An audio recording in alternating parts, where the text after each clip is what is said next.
Kalau nak cerita pasal kesedihan kan Kak Izzah kan, apa yang paling sedih? Ataupun mungkin tak ada orang-orang tua yang Kak Izzah jaga pergi dalam dakapan Kak Izzah ke, masa di Mesra Home ke. Berapa ramai dah tu Kak Izzah lalui? Alhamdulillah, Kak Izzah sih itu yang sangat sedih lah untuk Kak Izzah sebab Kak Izzah grieving banyak kali. So Kak Izzah kehilangan 62 orang warga emas dalam jagaan Kak dalam jagaan selama 16 tahun. 62 orang 62 Kak Izzah orang. kena menghadapi pemergian demi pemergian Dia paling sedih tu sebabkan kita dah sayang. Lepas tu kita bukan saja anggap diorang macam nenek tau. Tapi ada kala kita pun rasa diorang tu macam kawan baik kita. Sebab cara kita borak. Kadang-kadang akak ingat akak jaga diorang. Tapi sebenarnya diorang didik akak. Dia didik kita sabar. Dia didik kita jadi ikhlas. Dia didik kita untuk jujur. So dia banyak bagi kita semangat. So berasa kehilangan tu itu susah sikit. Tak nafikan lah kalau orang kehilangan ibu bapa kan, diorang sedih. Kak Izzah masih ada ibu bapa. Tapi bila Kak Izzah kehilangan nenek tu, Kak Izzah dah mula terasa lah 62 orang tu keluar lagi air mata.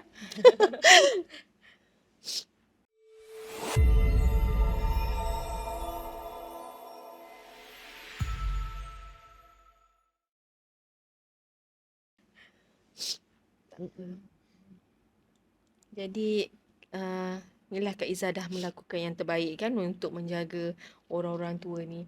Macam mana Kak Izzah menghadapi kritikan demi kritikan mungkin di social media sebab Kak Izzah ni dia punya Mesra Home Ampang ni TikTok, boleh follow TikTok ada dalam 42,000 follower juga Banyak dah. Buat baru-baru ni lah Erin. Sebab Kak Izzah pun tak adalah orang yang sangat pandai buat konten kan. Tapi bila setiap saat bersama dengan nenek-nenek, Kak Izzah merekodkan lah, rakamkan something yang macam mana kita berkomunikasi, macam mana kita orang kata berdidik hibur.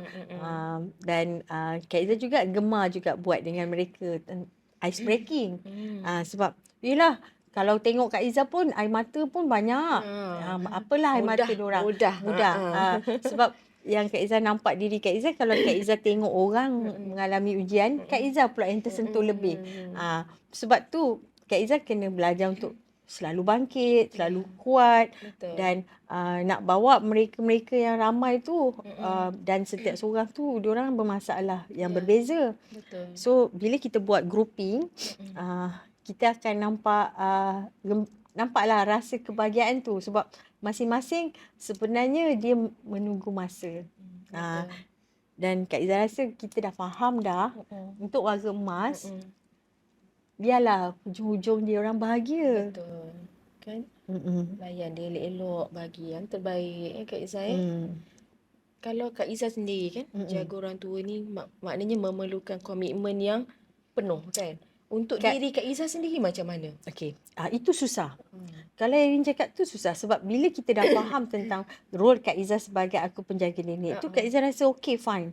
Tapi Kak Izzah pun adalah manusia biasa. Betul. So bila Kak Izzah nak bertukar macam kita panggil skill bertukar baju bila Kak Izzah nak tukar daripada menjadi penjaga nenek kepada Kak Izzah seorang isteri. Kak Izzah seorang anak. Anak juga sebab ada mak bapak. Dan Kak Izzah juga rakyat Malaysia. Kak Izzah jaga mereka yang bukan darah daging kita. Tetapi kita juga perlu jujur dengan apa yang kita lakukan. So itu tanggungjawab yang sangat berat. Dan kadang-kadang Kak Izzah juga mungkin di mata orang kalau orang nak kritik kan, Kak Izzah dah faham lah. Tapi Alhamdulillah bila Kak Izzah fahamkan balik, sebenarnya kita yang manusia yang kadang-kadang buka aib kita, buka aib orang. So kita kena dah start belajar dah. Semua orang kena start belajar tengok diri sendiri. So kalau kita masih lagi banyak kita nak belajar, kita janganlah suka cari salah orang. So inilah satu lagi yang Kak Izzah kena belajar ni, untuk tidak merosakkan pemikiran Kak Izzah daripada memikir-mikirkan tentang kritikan. Sebab ini yang sedikit Kak Izzah dapat buat, dapat tolong di Mesra Home Ampang menjadi aku penjaga nenek, dan Kak Izzah masih juga nak belajar untuk membawa diri Kak Izzah nak jadi terbaik sebagai orang lain bila Faiza Ali Ya. terutamanya. Kira maknanya saya percayalah Kak Izzah banyak yang Kak Izzah korbankan. Korbankan untuk diri sendiri, untuk mungkin Kak Izzah korbankan kerjaya Kak Izzah, impian Kak Izzah yang sebelum ni mungkin nak yang macam mana, tapi Allah lorongkan kehidupan perjalanan Kak Izzah sebegini kan. Masa sosial Kak Izzah sendiri dengan kawan-kawan, dengan family kan. Boleh tak Kak Izzah, apa yang Kak Izzah dah korbankan? Kak Izzah dapat faham kat sini, apa yang kita nak tak semestinya kita dapat. Betul. Tapi yang apa Allah bagi kat kita, itu yang terbaik. Betul. Dan Kak Izzah rasa lebih syukur sebab apa yang Irin cakap tadi tu, semua Kak Izzah dapat rasa dengan bila Kak Izzah menjaga orang tua. Sebab Kak Izzah berdamping dengan pendidik. Ya? Sebab kita masih lagi belum merasa tua. Tapi kita dah dapat lihat kita di masa depan kalau Allah izinkan kita tua. So Kak Izzah nak sarankan pada semua penjaga-penjaga di luar yang tengah jaga mak bapak ataupun mana-mana pusat pun. Jangan sesekali putus asa. Sebab tak mustahil sebenarnya Kak Izzah pun dulu pun banyak kali ungkitkan kenapa Kak Izzah di sini, kenapa Kak Izzah tak teruskan kerjaya Kak Izzah sebagai jururawat. Tapi bila Kak Izzah dah lebih faham dengan aturan ni, Kak Izzah rasa kita semua kena terus belajar je. Belajar dengan baik dan buat sesuatu, teruskan usaha. Dan Alhamdulillah Rin, Kak Izzah dapat tulis buku. Ya. Kak Izzah ada mengeluarkan 3 buah buku. Mungkin apa yang Kak Izzah kongsikan hari ini tak sedalam lagi seperti buku-buku yang banyak sekarang air mata. Ini buku yang Kak Izzah keluarkan, yang Kak Izzah tulis iaitu, mungkin Kak Izzah boleh pegang satu. Ini buku yang pertama ni. Ini buku yang pertama. Kak Izzah tulis masa kita semua dilanda COVID-19 tu. Ini pun teguran daripada nenek di Mesra Home. Seorang pesakit bipolar disorder. Dia suka tulis diary. So setiap kali dia tulis, dia buang air besar, dia buang air kecil, dia tulis. Lepas tu dia detail dia sangat detail. Biasanya bipolar yang makan ubat, yang ikut arahan kan macam dia orang sangat detail dengan apa yang dia orang lakukan. So bila dia tegur Kak Izzah tak tulis ke apa-apa, tiba-tiba Kak Izzah dapat menulis satu buku. Dua bahasa. Dua bahasa. Dia ada bahasa Melayu dan juga bahasa Inggeris. Tahun yang seterusnya Kak Izzah tulis buku kedua 2021. Kak Izzah tak tulis 2 tahun sebab macam biasalah macam Kak Izzah cakap, Kak Izzah manusia biasa. Kadang-kadang tu give up jugalah. Ada juga give upnya sebab tak rasa tak ada orang baca buku. So 2025 Kak Izzah start tulis balik buku ketiga. Dan Alhamdulillah Kak Izzah baru habis buku keempat. Belum siap lagi. Belum launching lagi. Yang buku keempat tu nanti apa tajuknya Kak Izzah? Dia bila dah selalu dengan jiwa-jiwa ni, dia lebih kepada rasa dan perasaan. Dia agak berat jugalah sebab bila main dengan penjagaan manusia ni, semua orang mengalami ujian yang berbeza.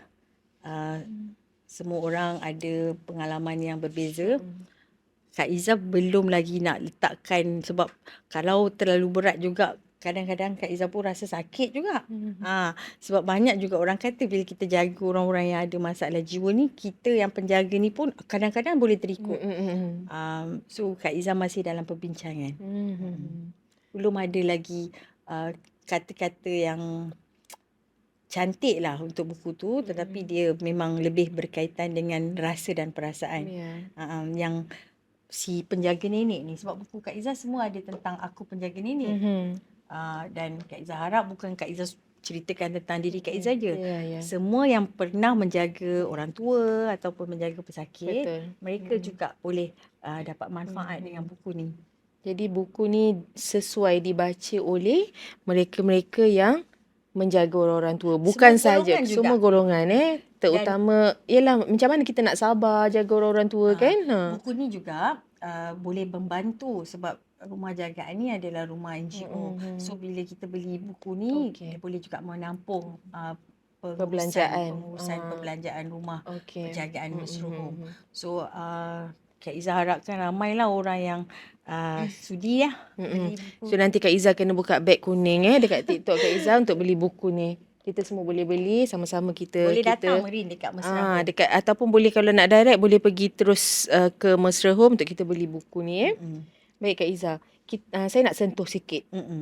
Titik permulaan Kak Iza. Mula-mula dengan pusat jagaan ni, buka pusat jagaan ni, apa yang terdetik, yang menyentuh hati Kak Iza yang macam aku kena buat. Aku kena jaga orang tua. Aku tak boleh biarkan dia orang macam ni. Macam tu. Kak Iza memang ada simpan cita-cita sebenarnya nak buka rumah orang tua-tua, tetapi itulah Kak Iza nak buka yang swasta. Tapi Kak Iza pergi dekat Jabatan Kebajikan Masyarakat, banyak mengatakan yang kita perlukan pusat jagaan kebajikan juga. So Kak Iza memilih wanita sebab Kak Iza memang rasa diri Kak Iza ni banyak love, kasih sayang. Kita semua dapat rasa Kak Iza punya love tu. Alhamdulillah. Sebab Kak Iza, bukan sebab Kak Iza suka jatuh cinta, tetapi bagi Kak Iza cinta tu indah. Tapi memang kita faham cinta tak ada cinta yang lebih indah melainkan cinta kepada Allah. Tapi kita tak nak fokus cinta tu hanya untuk pasangan. Tapi bagi Kak Iza cinta tu adalah dengan apa yang kita buat, perbuatan.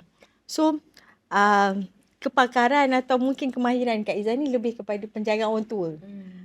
So itulah yang bila Kak Iza faham, Kak Iza memang orang kata serius. Minat Kak Iza ni mendalam dengan penjagaan orang tua. Walaupun kita ada jawatan kuasa lain ni, jururawat, tapi jururawat lain tu diorang pun banyak membantu Kak Iza. Cuma diorang lebih kepada yalah kita boleh pergi ke mana-mana bidang macam misi kita nak pergi kat PITS ke kanak-kanak, kita boleh pergi dekat OT operation theatre ke. Tapi Kak Iza memang bidang Kak Iza kat orang tua-tua. Kak Iza nampak masa mula Kak Iza kerja jugalah. Bila Kak Iza start masa Kak Iza jadi nurse pun bila Kak Iza dekat ward orang tua-tua pun banyak suka Kak Iza kuat melayan kuat melayan orang. Dan masa Kak Iza start buka tu, Kak Iza dah nampak dah sebab ramai orang telefon Kak Iza. Dah buka orang tua tak? Diorang nak hantar. So kalau Kak Iza buka yang swasta, ramai anak-anak yang nak hantar mak bapak dia dekat pusat Kak Iza. Tapi bila Kak Iza buat hanya untuk wanita ni, dia lebih lagi menyeronokkan sebab dia jadi macam sekolah kehidupan. Sekolah kehidupan bukan untuk Kak Iza seorang. Untuk semua masyarakat juga. So kalau kita yang rasa nak belajar, apa tu kasih sayang? Macam mana nak sabar? Macam mana nak ikhlas? Diorang boleh datang kat rumah tu. So tempat Mesra Home ni dia jadi lebih indah, lagi seronok. Dia bukan semata-mata tempat pusat jagaan, bukan. Okay, dalam 16 tahun Kak Iza 16 tahun Kak Iza menjaga orang-orang tua. Mungkin ada satu kisah nenek-nenek atau makcik-makcik ni yang sampai sekarang Kak Iza tak boleh nak lupa. Kalau Kak Iza boleh kongsikan.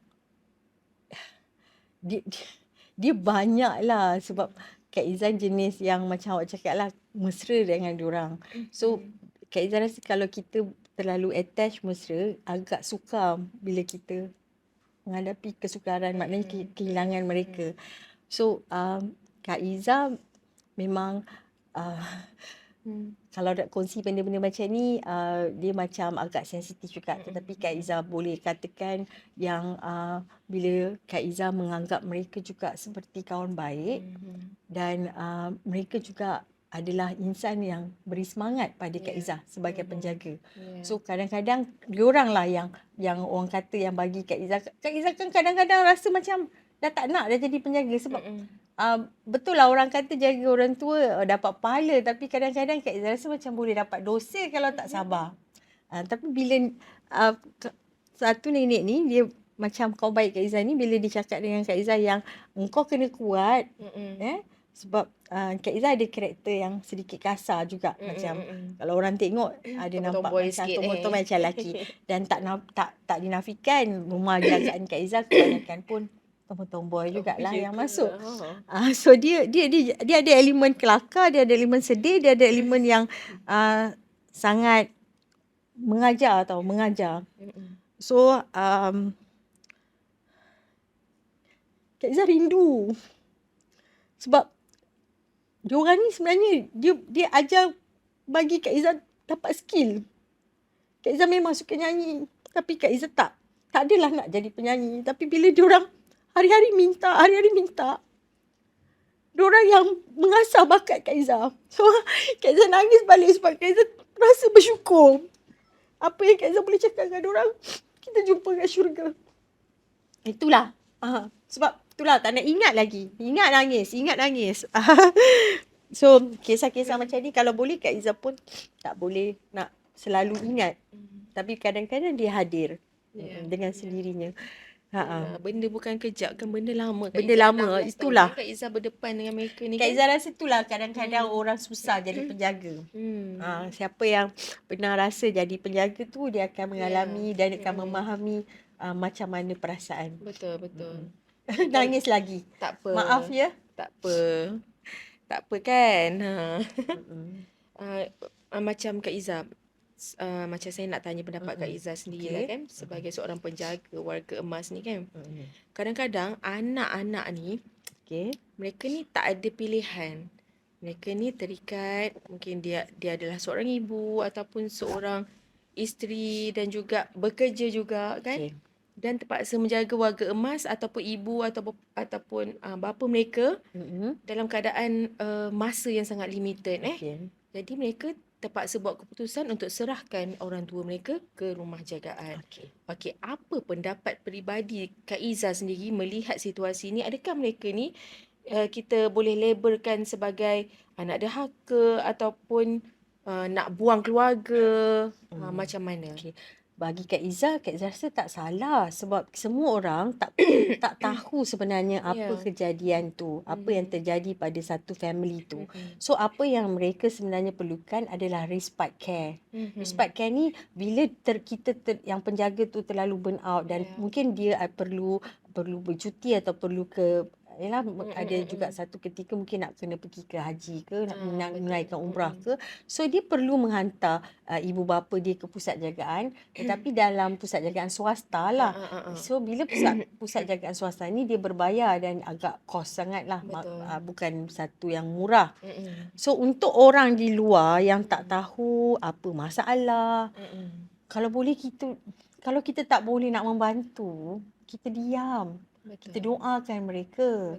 Sebab bukan, Kak Izzah percaya ya, sebab bila Kak Izzah dalam bidang menjaga ni, tak ada seorang pun sebenarnya buang orang tua. Tak ada. Yang Kak Izzah faham sekarang ni, kita kena fahamkan mental seseorang penjaga tu. Sebab kadang-kadang burn out tu sampai penjaga tu boleh sakit mental. Dia pula depress dan itu yang membuatkan orang kata orang buang ibu lah, buang ayah lah. Sebenarnya tidak. Kita kena jaga kedua-dua tu juga. Betul. So kita dah kena buang pemikiran kita yang dulu-dulu tentang orang anak derhaka. Kan? Sebab istilah tu memanglah bila dengar tu takut. Tapi Kak Izzah percayalah kalau kita ubah dari segi menghargai dua-dua pihak tu, insya-Allah. Maknanya kita kena buanglah stigma tu sangat negatif. Selagi anak tu masih lagi orang kata jenguk ibu bapa dia dekat rumah jagaan. Dia mampu dihantar dekat pusat jagaan swasta. Satu tempat yang mahal, bukan murah. Betul. Dan di situ dia akan dijaga baik. Dan dia biasanya dia ada orang kata cuti juga. So bila time dia perlu dia jaga, dia kena ambil balik jaga sebab dia tidak melepaskan 24 jam ataupun seluruh tanggungjawab. Betul. Tidak. Tapi kita juga kena faham ada juga keluarga yang kurang family member, anak seorang. Betul. Dan lepas tu anak pula sakit. So kita kena faham kat situ. So kita yang tak tahu dan tak tak faham janganlah. Jangan judge. Jangan judge. Jangan jatuhkan hukum kan. Hmm. Itulah dia sebab kadang-kadang kan kita tengok dekat rumah nenek-nenek kat rumah orang tua ni kan. Dia orang happy kan. Dia orang Betul. ramai kawan kan. Dia lebih bahagia. Ha. Berbanding dengan kat rumah, Ha. kita sorok-sorok ke orang tua tapi kat situlah kesunyian tu mula Ya, datang. betul. Dan burn out sebenarnya pada ahli keluarga. Itu yang mungkin ada perasaan rasa bersalah tu, rasa berdosa menjaga. Ya. So mungkin apa yang kita boleh nampak kat sini, penjaga pun perlu juga diberi ilmu pengetahuan, diberi orang kata penghargaan, kan? So Kak Izzah suka perkongsian ni. Terima kasih. Alhamdulillah. Tapi kan nasihat nasihat Kak Izzah sendiri kan, bagi semua kat luar sana yang sedang menjaga mak ayah yang sakit ataupun nenek yang sakit atau sebagainya, yang mungkin sedang menangis dalam diam. Stresnya aku dengan mak aku ni, stresnya aku dengan bapak aku ni, dah buat macam ni, dia nak macam ni pula, nak macam ni, nak macam tu pula. Jadi apa nasihat Kak Izzah? Supaya mereka ni tak hilang kewarasan, orang kata macam tu lah. Ataupun yelah tak burn out lah, bak kata Kak Izzah tadi kan. Okay, mereka kena belajar kenal diri mereka dan mereka kena tahu juga untuk sayang diri mereka. Sebab sebelum kita sayangkan orang yang kita jaga tu, kita pun kena sayangkan diri kita. So, gembirakan hati, bahagiakan hati, jaga diri, jaga kesihatan. Aku penjaga nenek, sayang kalian semua.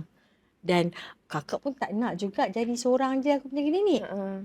Semua. Kita penjaga nenek. Mungkin Kak Izzah boleh keluar buku baru lah. Alhamdulillah. Doakan kita semua yang menjaga warga emas sentiasa diberi kekuatan fizikal dan mental, dan diberi kefahaman yang baik untuk teruskan ibadah ini. Ya, betul. Okay. Ada tempatnya ada tempat yang istimewa. Saya percaya orang pun cakap kan, yang jaga orang-orang tua, yang jaga ibu bapa yang sakit ni, ada tempat yang istimewa yang Tuhan dah tentukan ya, insya-Allah. Okey Kak Izzah, saya kira kan selama Kak Izzah menjaga ni kan, ada tak Kak Izzah rasa macam Kak Izzah tak dihargai langsung pengorbanan yang telah pun Kak Izzah buat ni? Oh, Kak Izzah rasa kita tak patut fikir macam tu. Sebab bila kita menjaga tu, kita nak redha Allah, bukan nak sesuatu dari manusia. So untuk semua, Kak Izzah dah tukar dah kefahaman Kak Izzah. Kalau dulu mungkin Kak Izzah fikir macam tu, tidak dihargai, tidak dirasa, tak ada pujian macam tu. Tapi sekarang Kak Izzah tak perlukan tu semua. Sebab Kak Izzah lagi takut, Kak Izzah tak buat terbaik untuk orang tua tu. So Kak Izzah nak kena betulkan lagi, belajar balik, betul-betul buat. Sebab kita selalu dengar cakap pandai, buat tak reti. So kita nak kena buat macam tu. Sebab dalam penjagaan warga emas, dia banyak buat daripada cakap. Betul. Sebab kalau kita bercakap dengan orang tua macam tu, dia orang dah tak boleh terima. Ya, betul. So kita kena lebih banyak perbuatan lah. Maknanya kalau melayan tu kadang-kadang sentuhan. Ya, betul. So, sentuhan tu main peranan ya. Lagi buat. So samalah yang kat luar tu, Kak Izzah harap kita sama-sama semua cari redha Allah. Betul. Mencari redha Allah dan cuba mengubah persepsi betapa besarnya pengorbanan seorang individu yang menjaga ibu atau bapa mereka ya. Jadi saya harap saya kira kita telah pun sampai ke penghujung perbincangan kita hari ini. Saya harap apa yang Kak Izzah kongsikan hari ini bersama Studio Sihat akan membuka mata, mengubah stigma ya, bahawa seorang caretaker dan caregiver ini adalah besar peranannya ya. Bukan mudah seorang anak untuk buang ibu bapa dia sebegitu sahaja.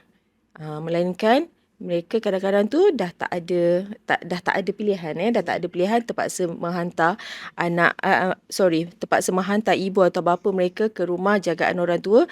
Sebenarnya itu adalah tanda sayangkan mereka, tapi jangan hantar terus tak ambil tahu, dan jangan wujudkan istilah, jangan benarkan istilah membuang ibu bapa tu. Okay. Dan kita pun nak harap juga warga emas di luar sana yang mana dengar kita punya perkongsian ni, doakan kita, anak-anak muda, orang-orang yang boleh menjaga warga emas, sentiasa diberi kesabaran sebab doa mereka tanpa hijab. Betul. So kita bersama-sama, maknanya Betul. penjaga dan warga emas tu kita kena berkolaborasi dengan baik. Betul. Kena bekerjasama, kena communicate kan. Okey, baiklah. Terima kasih Kak Iza telah sudi meluangkan masa bersama kita dengan Studio Sihat hari ini. Semoga perkongsian hari ini dapat memberi manfaat kepada semua. Kita jumpa lagi. Terima kasih. Assalamualaikum. Bye. Bye.